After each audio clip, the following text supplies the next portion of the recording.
दोस्तों, अक्सर जैसे ही किसी को सीने में दर्द होता है तो दिमाग में एक ही बात आती है कि इसको हार्ट अटैक आया है।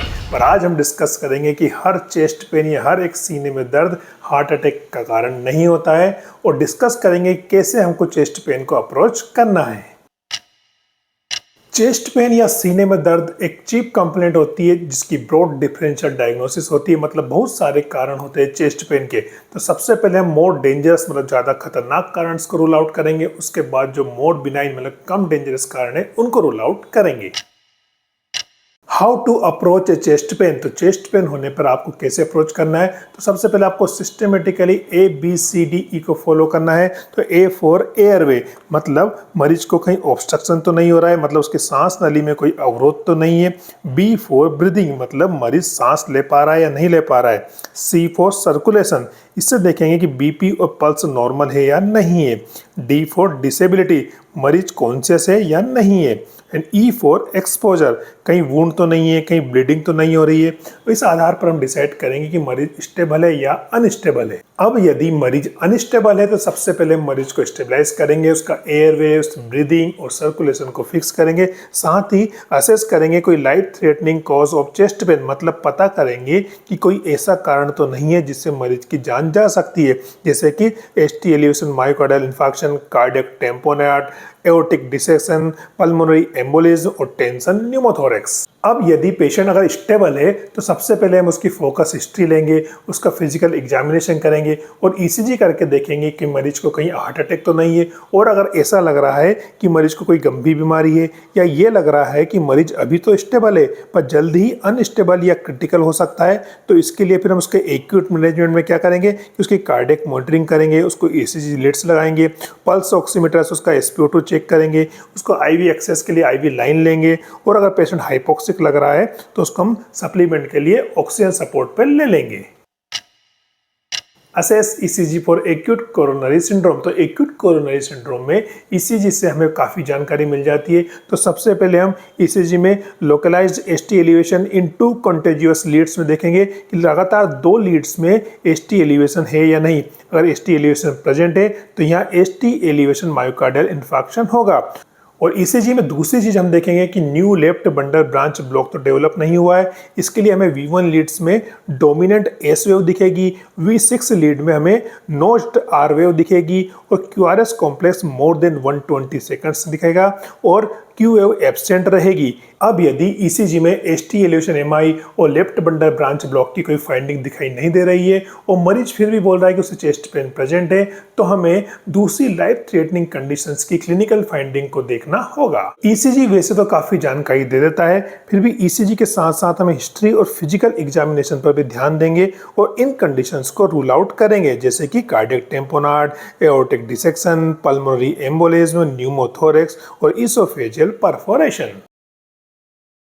सबसे पहले बात करते हैं कार्डियक टेम्पोनेट की। तो कार्डियक टेम्पोनेट क्या होता है कि compression of the heart caused by the fluid collecting in the sac surrounding the heart, मतलब कार्डियक टेम्पोनेट में हार्ट के आसपास फ्लूइड भर जाता है और इस फ्लूइड की वजह से हार्ट पर प्रेशर पड़ता है, जिसकी वजह से हमें फिजिकल एग्जामिनेशन में क्या क्या देखने को मिलता है, जैसे कि hypotension, jugular Venus distension, muffled heart sound देखने को मिलेंगे और साथ ही पल्सस पैराडॉक्सस देखने को मिलता है। इसमें क्या होता है कि systolic BP drop more than 10 mmHg during inspiration, कि मरीज जब सांस लेता है तो सिस्टोलिक BP में गिरावट दिखने को मिलती है। एक्सरे और अल्ट्रासाउंड पे हमें इसमें पेरिकार्डियल इफ्यूजन देखने को मिलता है और ECG में हमें साइनस टेकिकार्डिया दिखेगा, डिक्रीज QRS वोल्टेज देखने को मिलेगा और इलेक्ट्रिक अल्टरनेस मतलब अल्टर्ड QRS कॉम्प्लेक्स देखने को मिलते हैं। और ट्रांसथोरेसिक इकोकार्डियोग्राम में हमें क्या देखने को मिलता है, pericardial effusion with diastolic right ventricle collapse, systolic right atrium collapse, dilated IVC means inferior vena cava with decrease respiratory variation. तो इससे हमारी डायग्नोसिस कंफर्म हो जाती है कि मरीज को कार्डियक टेम्पोनेट है। अब इसके मैनेजमेंट के लिए पेरिकार्डियोसेंटेसिस किया जाता है, मतलब नीडल से फ्लूइड निकाला जाता है।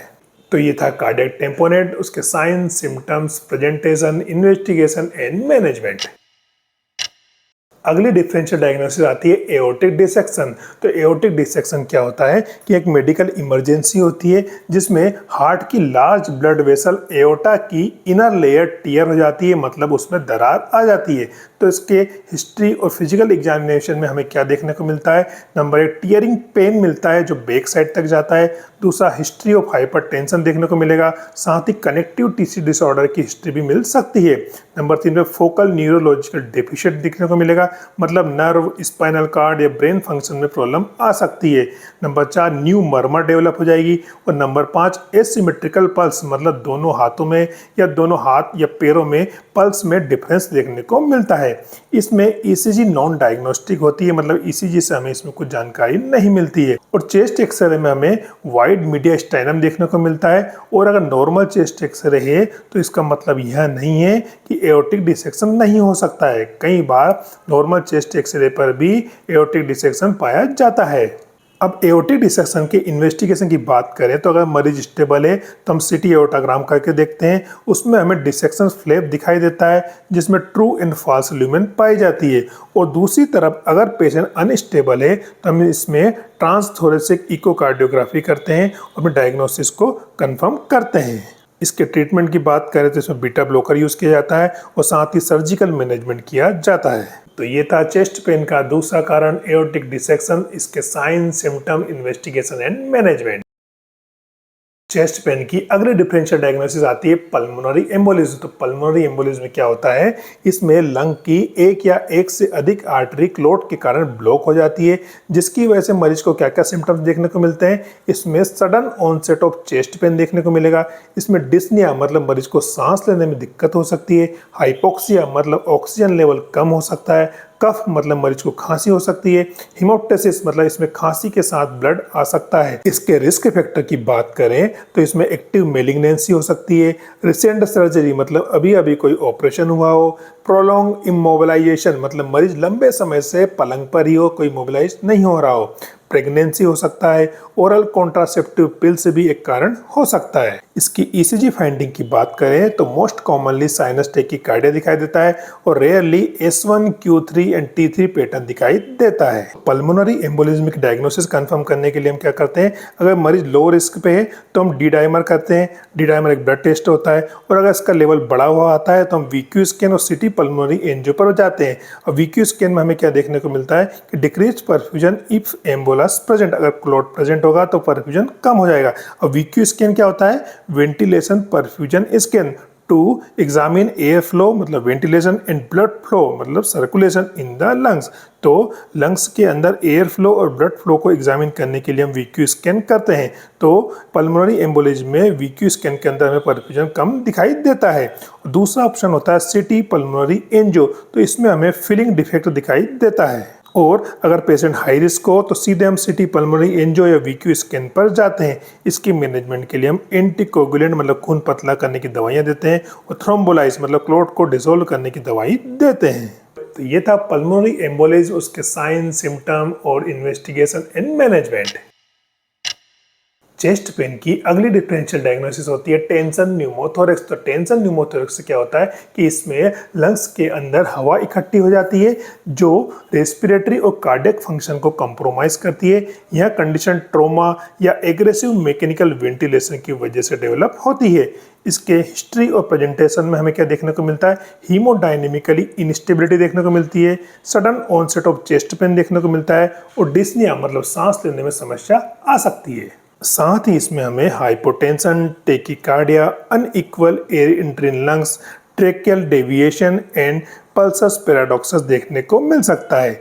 इसकी ईसीजी में हमें साइनस टेकिकार्डिया देखने को मिलेगा और चेस्ट एक्सरे में मीडिया स्टाइनल शिफ्ट देखने को मिलेगा और कोलेप्स लंग देखने को मिलते हैं। इसके ट्रीटमेंट की बात करें तो इसमें निडल डिकम्प्रेशन करते हैं 5th इंटरकोस्टल स्पेस में, मतलब 5th इंटरकोस्टल स्पेस में निडल डालकर एयर को निकालते हैं।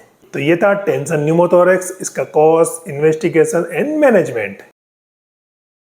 चेस्ट पेन की अगली डिफरेंशियल डायग्नोसिस आती है इसोफेजियल रप्चर।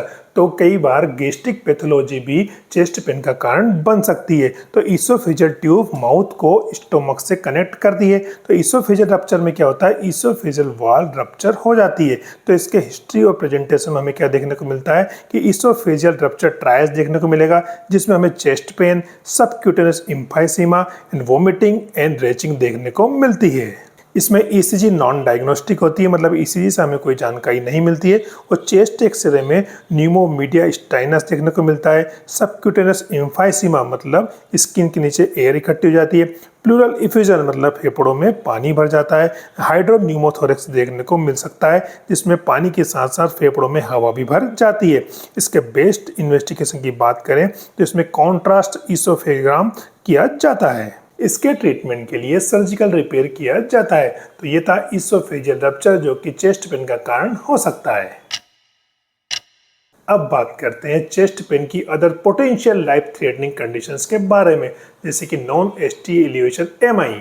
तो नॉन एसटी एलिवेशन एमआई में हमें ईसीजी के अंदर एसटी डिप्रेशन देखने को मिलता है, टी वेव इन्वर्जन देखने को मिलता है और पैथोलॉजिकल क्यू वेव दिखाई देती है। इसके एग्जामिनेशन में हमें टिपिकल कार्डियक चेस्ट पेन देखने को मिलता है। और कोरोनरी आर्टरी डिसीज के लिए रिस्क फैक्टर क्या क्या हो सकते हैं, जैसे कि hypertension, hypercholesterolaemia, diabetes, obesity, smoking. इसके इन्वेस्टिगेशन के लिए हम ट्रोपोनिन आई टेस्ट कराते हैं, और अगर यह बड़ा हुआ हो तो नॉन एसटीएमआई सजेस्ट करेगा, और इसकी वैल्यू अगर नॉर्मल हो तो यह अनस्टेबल एंजाइना को सजेस्ट करता है। ट्रोपोनिन आई की वैल्यू आने में थोड़ा टाइम लगता है, लगभग 4 से 6 घंटे, तो हमें वेट नहीं करना चाहिए और तुरंत ट्रीटमेंट स्टार्ट कर देना चाहिए। तो ये था non ST elevation myocardial infection, उसके साइन, सिम्टम और उसका मैनेजमेंट।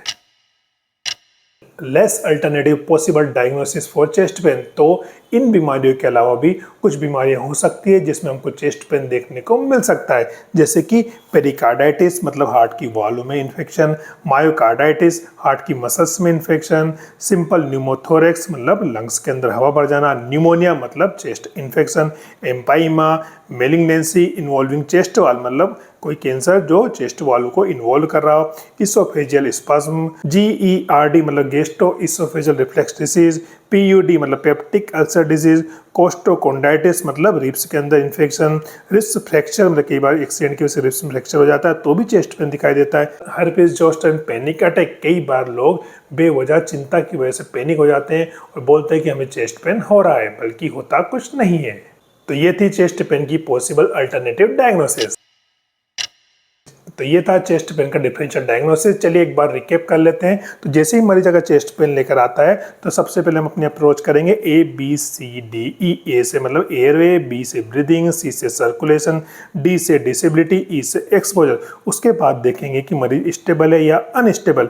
अगर मरीज अनस्टेबल है सबसे पहले हम उसको स्टेबलाइज करेंगे, फिर ईसीजी करके देखेंगे। अगर ईसीजी हमें सजेस्ट कर रहा है कि इसको एसटी एलिवेशन मायोकार्डियल इन्फेक्शन है मतलब इसको हार्ट अटैक है, और अगर ईसीजी में एसटी एलिवेशन एमआई नहीं है तो अदर जो इमीडिएटली लाइफ थ्रेटनिंग डायग्नोसिस है उन पर फोकस करेंगे। वो क्या थी हमारी, जैसे cardiac tamponade, aortic dissection, pulmonary embolism, tension pneumothorax या इसोफेजियल रप्चर। और अगर इनमें से कोई डायग्नोसिस नहीं बन पा रही है तो हमारी अगली पोटेंशियली लाइफ थ्रेटनिंग डायग्नोसिस थी, जैसे कि non ST elevation MI, unstable angina, इनको रूल आउट करेंगे।